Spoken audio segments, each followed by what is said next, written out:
Hello! నేను మీ బంగారం cooking special vlogs. ఈరోజు మనం మన వైజాగ్‌లో బీచ్ చూద్దామా? నేను మా పక్కింటి ఫ్రెండ్స్ వెళ్తున్నాం అనమాట. అనిత అనే అమ్మాయి, వాళ్ళ ఫ్యామిలీ, నేను అనుకున్నాం బీచ్‌కెళ్దాం. అంటే సరే ఓకే అని వెళ్తున్నాం. ఏదో కొంచెం అలా రిఫ్రెష్‌గా అనమాట. చల్లగాలి, పిల్లగాలి, సముద్ర గాలి పీల్చుకొని వద్దామని బయలుదేరాం. ఇక్కడి నుంచి ఆటో బుక్ చేసుకున్నాం. నలుగురం వెళ్తున్నాం. ఇక బీచ్కి పోదామా? చూసారు కదా, ఇది మన జ్ఞానాపురం ఏరియా అన్నమాట. ఇది రైల్వే స్టేషన్ బ్రిడ్జ్, చాలా బాగుంటుంది. ఇలా మన మన ప్రయాణాన్ని సాగిద్దాం. ఈ జ్ఞానాపురం దాటేసిన తర్వాత ఈ ఏరియా అంతా అల్లిపురం అనమాట. ఇదంతా railway station road and Allipuram ఈ ఏరియా అంతా. మన వైజాగ్లో చాలా ఉన్నాయండి బాబు, తక్కువేం లేదు. ఏరియా అంతా ఎక్కువే ఉన్నాయి. మనం రోజు కూడా చూసినా సంవత్సరానికి సరిపడా యూట్యూబ్ సరిపోతాయి వీధులు అన్నీ ఉన్నాయన్నమాట. చూస్తారు కదా, ఇది రైల్వే స్టేషన్ రోడ్ అనమాట. సో అదిగో, ఇది మనం అల్లిపురంలోకి అడుగు పెడుతున్నాం. డాబా గార్డెన్ కొంచెం ముందుకెళ్తే డాబా గార్డెన్ అనమాట. డాబా గార్డెన్ తర్వాత మన కాంప్లెక్స్ వస్తుంది. చూసారు కదా, ఎక్కడ చూసిన బిల్డింగ్లేనండి బాబు. ఎండాకాలం వచ్చింది కదా, ఎండ మామూలుగా కొడతలేదు, దంచి కొట్టేస్తుంది అనమాట. సాయంత్రం 5 అయినా సరే ఎండ బాగోట్లేదంటే అర్థం చేసుకోండి. ఇంకా ముందు ముందు ఎండలు ఎలా ఉంటాయో ఊహించుకుంటేనే భయం వేస్తుంది. అమ్మ బాబోయ్, ముందు కూడా మనం వెళ్ళలేం. బీచ్కి వెళ్ళినా ఈ ఎండ పడితే ఎంత ఉందనుకో, ఆ సేద కూడా అంటే తీరలేమన్నమాట. అక్కడ కొబ్బరి చెట్లు నాటారు కాబట్టి ఏదో జనాలు కూర్చోగలరు, కానీ కొబ్బరి చెట్లు లేకపోతే చాలా కష్టం అండి. కానీ బీచ్లో బాగానే నాటారు. ఆ నీళ్ళలో చాలామంది, అంటే చాలామంది కూర్చుంటారనమాట. పుట్టినరోజు వేడుకలు, పెళ్లిరోజు వేడుకలు, పార్టీలు బాగా చేసుకుంటారు. చాలా బాగుంటుందన్నమాట. సో చూసారు కదా, ఇదంతా మనకి అల్లిపురం అనమాట. స్కూల్స్ ఇవన్నీ ఇక్కడే ఉంటాయి. డాబా గార్డెన్ కొంచెం ముందుకెళ్తే ఇది చర్చ్ అన్నమాట. చర్చ్ చాలా బాగుంటుంది. సండే చేస్తూ ఉంటారు ప్రార్థనలు. మొత్తం ఫుల్గా నిండిపోతుందన్నమాట. ఇంకా క్రిస్మస్ టైంలో అయితే మనం చెప్పాల్సిన పని లేదు. అంతమంది జనాలు ఉంటారనమాట. సో చూసారు కదా, ఈ సైడ్ వెళ్తే నీలమ్మ వేప చెట్టు టెంపుల్ వస్తుంది. చాలా బాగుంటుందన్నమాట. ఫేమస్ కల టెంపుల్. మన వైజాగ్లో చూడాల్సిన క్షేత్రాలు చాలా ఉన్నాయండి బాబు. అమ్మవారి కనక మహాలక్ష్మి టెంపుల్, సింహాచలము, ఇవన్నీ ప్రసిద్ధిగాంచిన దేవాలయాలు అనమాట. మనం ఎప్పుడైనా వైజాగ్ వస్తే బెల్లం వినాయకుడు, వీళ్ళందరినీ దండం పెట్టుకోండి.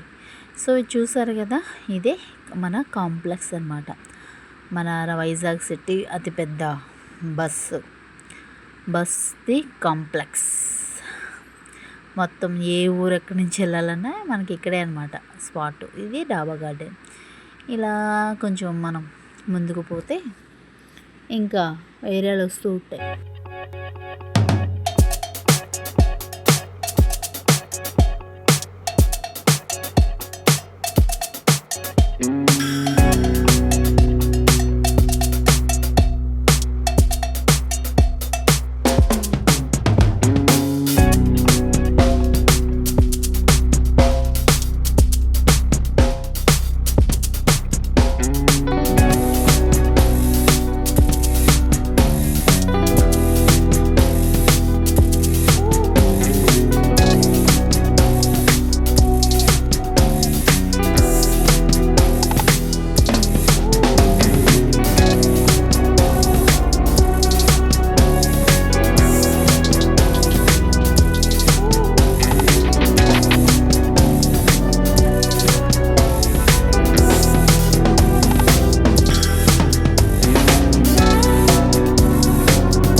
ఇక్కడే మనం బీచ్ రోడ్ డౌన్లో ఈ గుడి సాయంత్రం కూడా చాలా బాగుంటుంది. పూజలు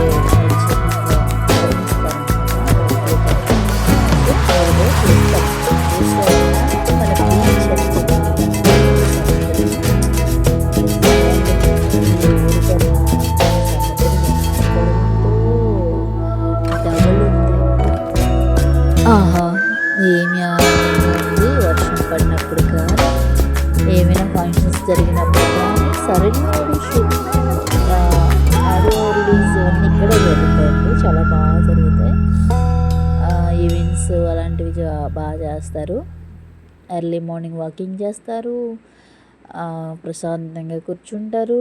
మంచి చూసారా, మనం చెప్పాను కదా కొబ్బరి చెట్లని. ఇక్కడ ఎటు చూసిన బిల్డింగ్స్ ఉంటాయండి.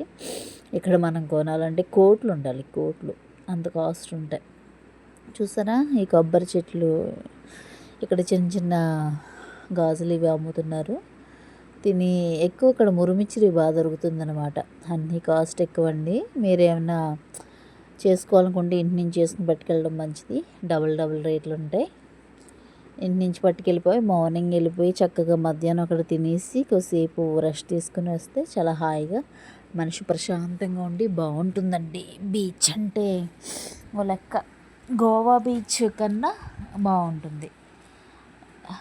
ఆ బిల్డింగ్లు చూసుకుంటూ సాంగ్స్ వింటూ ఫ్రెండ్స్తో కానీ ఫ్యామిలీస్తో కానీ వచ్చి సరదాగా ఏ బాల్ ఆటో కబడ్డీ ఆటో ఆడుకుంటే అద్దరిపోతుంది. సమ్మర్ హాలిడేస్కి మంచి స్పాట్ వైజాగ్ అండి. చూడాలి, అందరూ చూడాలి. ఒకసారి వచ్చి ఫ్యామిలీతో రండి, ఫ్యామిలీతో చూడండి, చాలా బాగుంటుంది.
అలా బీచ్లో కూర్చుంటూ ఉంటే ఇలా ఫ్లైట్లు వస్తాయండి. ఈ సముద్రం నుంచి వెళ్తూ ఉంటే ఒక్కో ఫ్లైట్ కింద నుంచి వెళ్తే భలే ఉంటుందండి. వ్యూ చూడడానికి భలే హ్యాపీగా ఆనందంగా ఉంటుంది. మనం ఫ్లైట్ ఎక్కితే ఎవరైనా ఫ్లైట్ ఎక్కితే కనుక విండో సీట్ దగ్గర కూర్చుని ఇలా సముద్రాన్ని, ఈ వైజాగ్ సిటీని చూడండి. చాలా అంటే చాలా బాగుంటుందన్నమాట. ఈవినింగ్ పూట ఆ లైట్ వెలుతురులో లైట్ హౌస్, ఇలా అక్కడక్కడ ప్రేమ జంటలు, ఫ్యామిలీస్, చిన్నపిల్లలు, గుర్రాలు ఎక్కేవాళ్ళు, ఒంటెలు అన్నీ ఉంటాయండి. ఆడుకునేవన్నీ ఉంటాయి. తర్వాత ఇక్కడ ఎగ్జిబిషన్ అలాంటివి పెడుతూ ఉంటారు, పెద్ద పెద్దవి. ఎంట్రీయే 150 అట్లా ఉంటుంది. చాలా బాగుంటాయండి. మనం ఎంజాయ్ చేయాలి. కానీ వైజాగ్లో చూడడానికి చాలా మత్స్యదర్శిని, ఆ బొమ్మల కొలువు, తర్వాత చూడదగ్గనే ప్రదేశాలన్నీ ఇక్కడే ఉంటాయండి. మనకి ఇది లేదు అది లేదని కాదు, సముద్రం ఉంటే ఏ ప్లేస్ అయినా అందం ఉంటుంది. కానీ విశాలమైన ప్రదేశం స్మార్ట్ సిటీ వైజాగ్ సిటీ. చూసారా ఈవినింగ్ లైట్ వెలుతురులో ఎంత బుద్ధిగా ఉందో. ఆ పక్కన పెద్ద నోవాటెల్ హోటల్ ఉంది, చాలా బాగుంటుందండి. హోటల్లో మినిమం కాస్ట్ మట్టికి అదిరిపోద్ది. కానీ ఒకసారి మనం లైఫ్లో అన్నీ చూడాలన్నమాట. ఎలా ఉంది ఏంటన్నది. చూసారా బీచ్లోని చక్కగా కాళ్ళు పెట్టి ఆడుకుంటుంటే భలే ఉంటుంది. లోతుకి వెళ్ళకూడదు, ప్రమాదం. ఇక్కడ లోతు ఎక్కువ. ఇవాళ గట్టిగా వచ్చి కొట్టి లాక్కుపోద్దు చెప్పలేం. సో మనం చాలా జాగ్రత్తగా ఉండాలి. లోతు లేదు కదా అని వెళ్ళిపోకూడదు. ఒక కెరటం లాగిందంటే మళ్ళీ ఒడ్డుకు రావడం కష్టమే. సముద్రం ఎంత ఇదిగా ఉంటుందో అంత డేంజర్ అండి. చాలా అంటే చాలా జాగ్రత్తగా ఉండాలి. ఇలా సరదాగా కాళ్ళు పెట్టి ఆ వాటర్ అలా కొడుతూ ఉంటే అదొక హ్యాపీనెస్ అన్నమాట. చాలా బాగుంటుంది. అది వివరిస్తే అర్థం కాదు, మీరు వచ్చి చూసి అనుభవిస్తే ఆ ఫీల్ అర్థమవుతుంది అనమాట. సో మేమందరం సరదాగా కూర్చొని ఇసుక గూళ్ళు ఎవరన్నా కట్టి అలవాటు ఉందా? నేను ఇసుకలో పేర్లు రాసుకుంటాను. బుజ్జి, బంగారం నా నిక్ నేమ్స్ అనమాట. పుత్తడి, కనక, దుర్గ, ఇలా ఒక్కొక్కరు ఒక్కొక్క పేరు అన్నట్టు ముద్దు పేర్లు. ఈ బీచ్ రోడ్లో ఇలా కూర్చొని ఈ గుజ్జన గూళ్ళు, దేవుడి గుళ్ళో కట్టుకుని ఆడుకుంటాను అనమాట. కొద్దిసేపు మనసు రిలీఫ్ అండి. ఎప్పుడు ఇల్లు వంట కాకుండా అప్పుడప్పుడు ఇలా బీచ్కి వెళ్ళి మనకు నచ్చినట్టు ఆడుకుంటే మనం చిన్న పిల్లలం అయిపోతామండి. చిన్న పిల్లలమే నిజంగా. మనకే అంత అయిపోయిందండి ఏజు. పెళ్ళి అయిపోతే పిల్లలు పుట్టే ఏజ్ అయిపోద్ది ఏంటి, అలా ఆడుకోవచ్చు సరదాగా. నేనైతే ఆడుకుంటా వెళ్ళి బీచ్కి వెళ్ళేదే ఆడుకోవడానికి. నేను ఇసుకతో ఆడుకుంటా, సరదాగా వాటర్తో ఆడుకుంటా, వాళ్ళతో కలిసి ముచ్చట్లు ఆడుకుంటా, కొద్దిసేపు పాటలు వింటా. చాలా బాగుంటుందండి ఆ ఫీలింగ్. నచ్చింది ఏమైనా వండుకుని తెచ్చుకొని అలా తింటూ సముద్రాన్ని చూస్తూ, అందులో షిప్లు, పెద్ద పెద్ద షిప్లు ఉంటాయండి, చాలా బాగుంటాయి అన్నమాట. అలలు ఆ పక్కనే ఫిషింగ్ హార్బర్ ఉంది. రకరకాల చేపలు దొరుకుతాయండి. ఒకరోజు నేను చూపిస్తాను, వీడియో తీస్తాను డెఫినెట్గా. అమ్మో, లేని వెరైటీ ఏమీ లేదండి, అన్ని వెరైటీస్ ఉంటాయి అన్నమాట. మీరు చూడాలి. ఇంకోటి ఏంటంటే ఇక్కడ మురిమిచ్చిరి, బ్రతికింది పప్పు బాగా చేస్తారు. ఒక్కసారి తినండి, స్పైసీగా చేయించుకుని. ఇలా మామిడికాయలు మన ఇంట్లో కోసుకున్నట్టు సన్నగా కోసుకుని ఉప్పు కారం చల్లుతారు. ఆ సముద్రాలను చూస్తూ తింటూ ఉంటే భలే ఉంటుంది. ఇక్కడ ఆ గడి అంటే ప్రతి చోట ఇవి ఉంటాయి అన్నమాట. ఈ మురిమిచ్చిరి బండ్లు ఉంటాయి, చాలా బాగుంటాయి, బాగా చేస్తారు, సింపుల్గా చేస్తారు. ఒక పొట్టలో 30 రూపీస్ అన్నమాట. భలే. ఇవి 50 రూపీస్. బజ్జీ వేసి చేయడానికి 50 రూపాయలు తీసుకుంటారు. ఒక్కొక్క కాస్ట్ ఎక్కువ, అందుకనే చెప్తున్నానండి కాస్ట్ ఎక్కువ. మీరు ఇంట్లో చేసి తెచ్చుకుంటే ఫ్యామిలీ ఎక్కువ మంది వచ్చినప్పుడు చేసి తెచ్చుకోండి. ఏదో ఒకళ్ళిద్దరు వచ్చినప్పుడు ఇలా కొనుక్కొని తింటే అంటే శ్రమ ఉండదు అన్నమాట. తినాలనుకుంటే తినచ్చు, లేదంటే లేదు, కానీ బాగుంటుంది. అలా బీచ్లో చూస్తూ కూర్చుంటూ ఇలా మురిమిచ్చి తింటే నాకు చాలా చాలా ఇష్టం. మనం స్పైసీగా చేయించుకున్నాం అనమాట. స్పైసీగా చూసారు కదా, ఆయన పెద్ద గిన్నెలో ఎలా కలుపుతున్నారు. ముందు ఉల్లిపాయ, టమాటా, కొత్తిమీర ఇవి వేసేసి ఉప్పు కారం మసాలా, ఈ మూడే చాట్ మసాలా వేసేసి ఆ పక్కన ఉంది కదా, ఆ పక్క మురీలు వేసేసారు.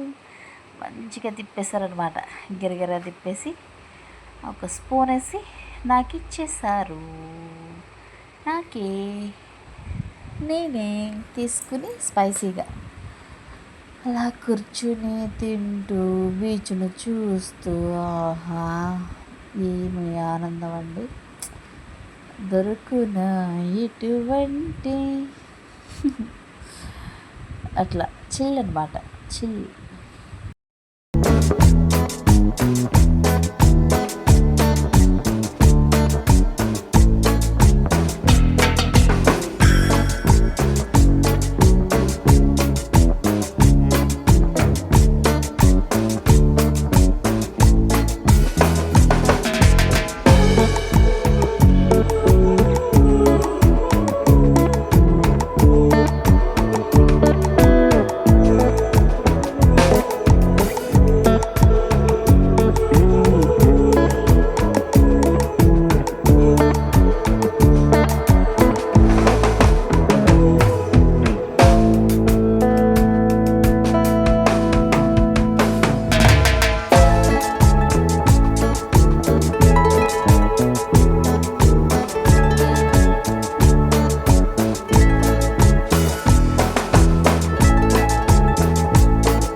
మీరు కూడా వైజాగ్ వస్తే తప్పక చూడండి. Thanks for watching. నేను మీ బంగారం.